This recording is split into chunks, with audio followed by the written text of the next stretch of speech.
It's our pleasure to welcome to the program Jonathan Widmark. He's the Chief Operating Officer for the Narragansett Council. Hi, Jonathan. Hi, Bill. Thanks so much for having me on. It's our pleasure.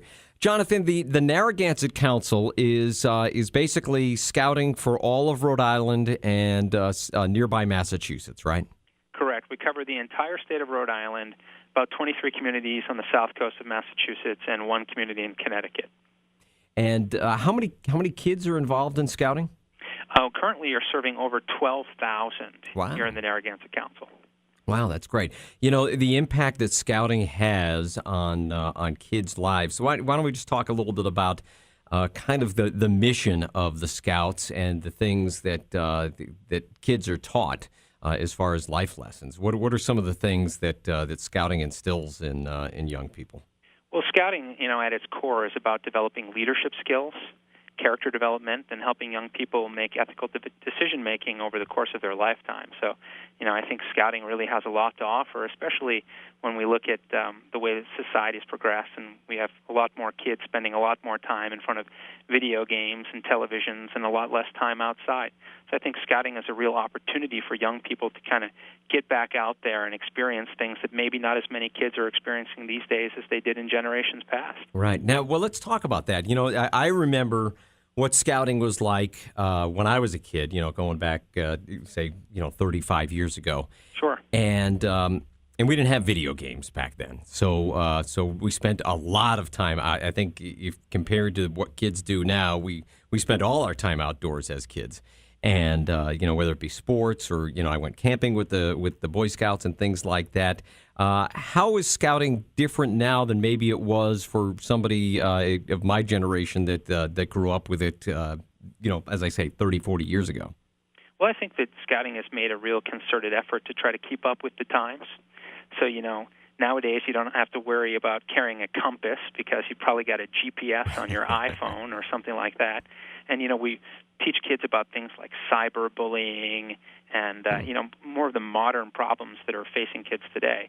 But at its core, the out of doors is still scouting's classroom. And our objective is to get kids outside and give them the opportunity to experience camping and canoeing and backpacking and all those wonderful things that you and I enjoyed when we were young. Yeah, and I know that inner city kids, you have some special initiatives going on with kids who are in urban settings as well, who may not especially. I mean, I grew up in Cumberland. We were always out in the woods, so that was not unfamiliar surroundings to us. If you grew up in an inner city community, then it's much different. So what are some of the things that you're doing with kids in the cities? So we have a program called Scout Reach, which is our urban outreach program, and it's predominantly in downtown Providence, Pawtucket, Central Falls, a little bit in New Bedford and Fall River and that area. And basically what that is we're not able to get the sort of traction that we would in more of the suburban bedroom communities where we would have, the normal Cub Scout pack or Boy Scout troop where, mom and dad are the leaders and you've got your scoutmaster and you're meeting in the basement of a church. So what we do is that we have paid staff that we send in to deliver programs, whether it be after school or in the evening in those places where we can't start the traditional unit. But I think the real point that needs to be made there is that the quality and the direction of the program is exactly what it would be if it was a traditional program in some bedroom community. So it's not, we show up after school and we throw a basketball out on the court and we say, have fun. Now, this is scouting. We're delivering the same program and putting the kids through the same advancement system that any other scout in any other place in the country would be doing. We're talking with Jonathan Widmark. He is the Chief Operating Officer of the Narragansett Council for Scouting. And Jonathan, one of the things that I remember was the camping and the canoeing and all that kind of stuff. And actually going to the camp was always big. Now, Camp Yagu is still operating, and it's been around, 100 years now?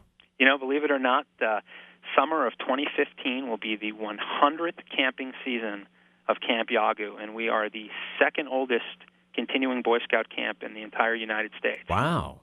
No kidding. Yeah, we're really proud of that and looking forward to not only the 100th season this summer, but then the 100th year, summer 2016. We've got lots of things planned for that and looking forward to bringing people back who haven't been to camp in a while so that they could revisit some of those memories.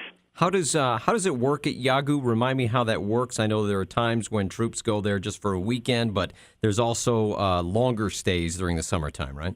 Right. So we do 8 one-week sessions during the summer. It's a 7-day camp week, so you come in on Sunday and you go home the following Sunday. And most troops will generally come for a week. If some young scout wants to do more, we offer provisional programs. So if a scout really wanted to, they could do 8 full weeks at Yagoo. And for the younger kids, for the Cub Scouts, I remember there used to be Camp Champlain in Cranston. Is that still operating? Camp Champlain is still operating. We right. do 8 weeks of Cub Scout day camp there.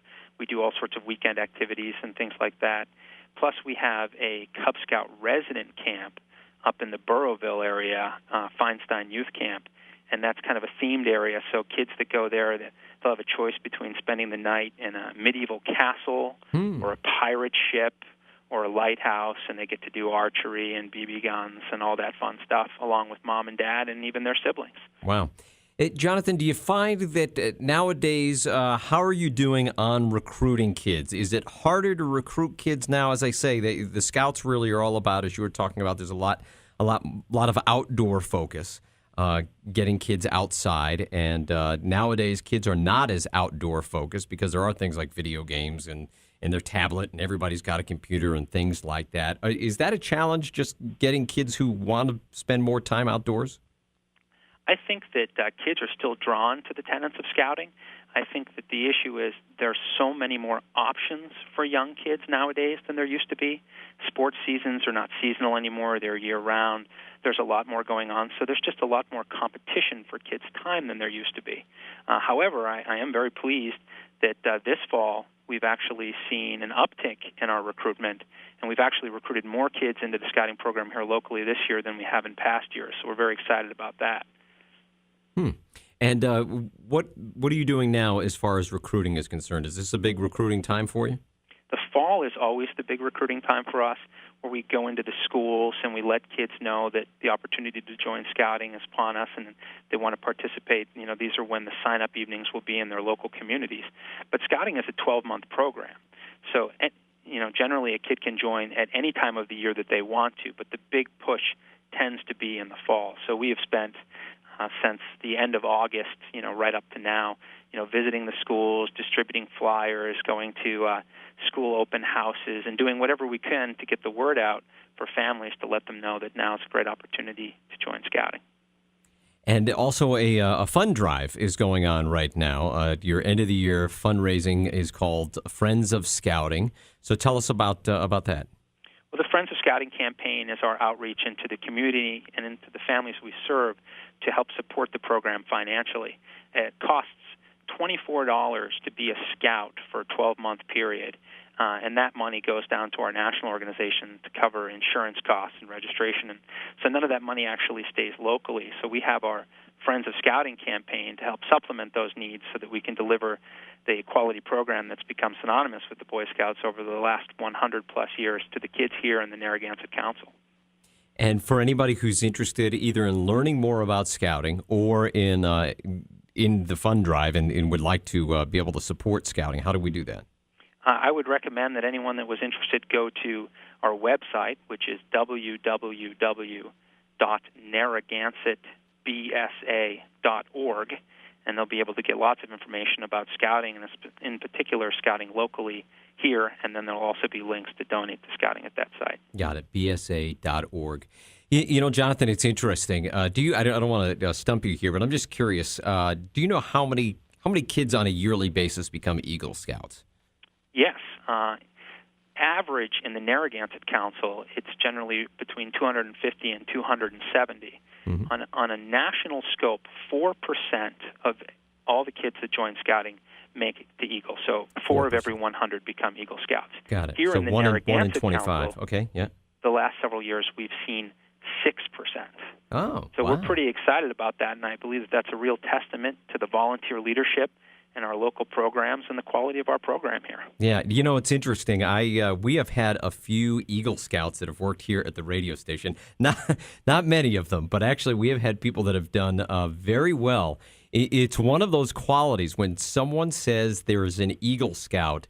I'm immediately impressed. I generally find that people who have become Eagle Scouts and have gone through the whole program, right up through 18 years old, tend to be some of the most responsible and conscientious people.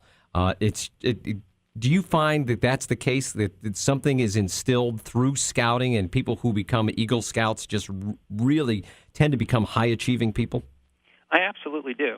And I think that, what I like to tell, young people who become Eagle Scouts is that the road ahead of them as an Eagle Scout is going to be much longer and much harder than the road it was to get to that point. I think that when you become an Eagle Scout, there's an expectation that's set upon you for the rest of your life, that people just expect a little bit more from you.